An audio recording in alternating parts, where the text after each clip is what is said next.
Hello बच्चों, आइए प्रश्न को समझते हैं। प्रश्न दिया गया है 2 अंकों की कितनी संख्याएं 3 से विभाजित हैं। दूसरा है कि 3 अंकों की कितनी संख्याएं 9 से विभाजित हैं। तो बच्चों, इस प्रश्न में जो मुख्य अवधारणा का प्रयोग होगा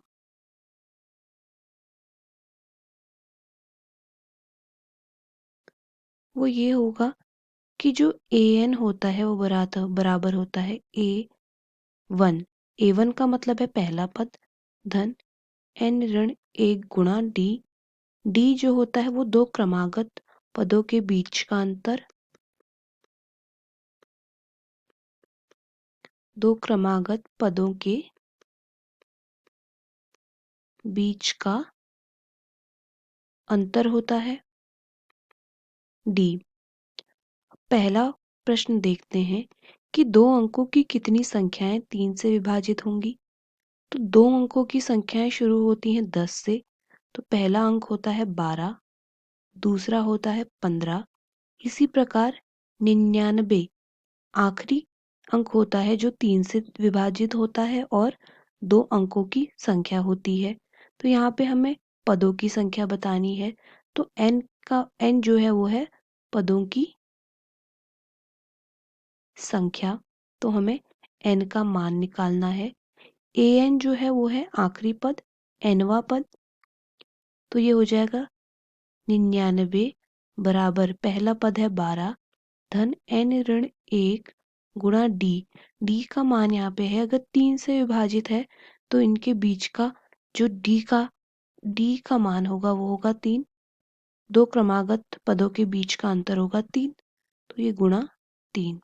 तो यहाँ से मिल जाएगा 99 ऋण 12 बराबर 3 गुणा n ऋण 1। तो 99 में से 12 गया 87 बराबर 3 गुणा n ऋण 1। 87 n ऋण 1 बराबर हो जाएगा 87/3, जो कि होगा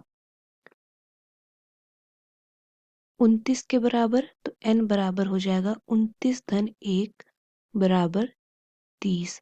तो n का मान आ जाएगा 30। तो दो अंकों की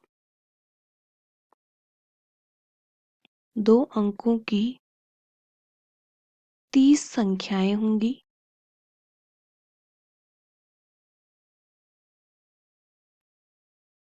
जो 3 से विभाजित होंगी। तो 2 अंकों की 30 संख्याएं होंगी जो 3 से विभाजित होंगी। अब दूसरा प्रश्न देखते हैं। दूसरे प्रश्न में दिया गया है कि 3 अंकों की कितनी संख्याएं हैं जो 9 से विभाजित हैं।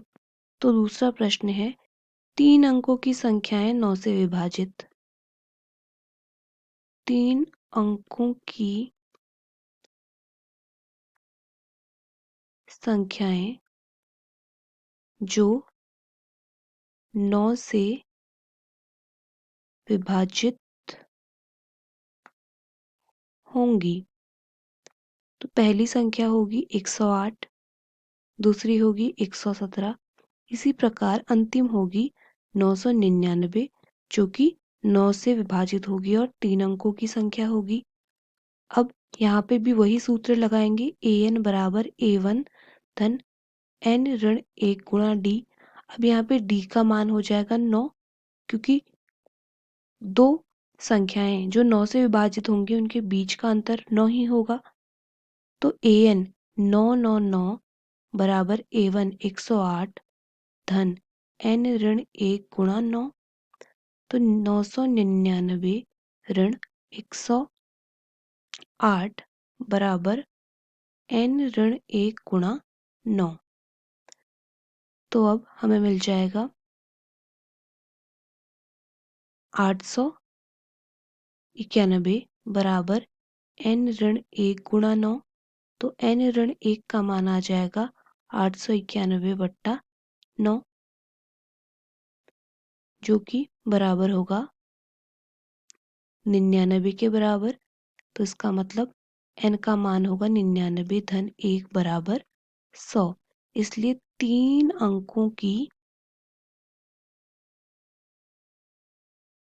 100 संख्याएं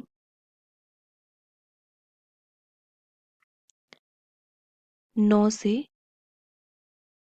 विभाजित होंगी।